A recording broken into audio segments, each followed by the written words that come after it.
How to turn on or turn off SmartThings notifications on the Samsung Galaxy S24 series. First, tap on the home button to go back to the home screen. Then on the home screen, swipe down at the top and then tap on the settings icon. Next, in settings, scroll down and then tap on connected devices. Then we scroll down and tap on SmartThings. Now in here, tap on the menu button, then tap on the settings icon, and then tap on notifications. Tap on the toggle button to turn it on or switch it off. And here you can also choose to control notifications for the location. So here I have two locations, my home and IT Jungles.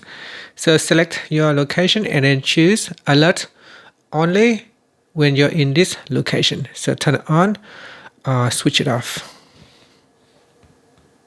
And that's it. That is how you can turn on or turn off SmartThings notifications.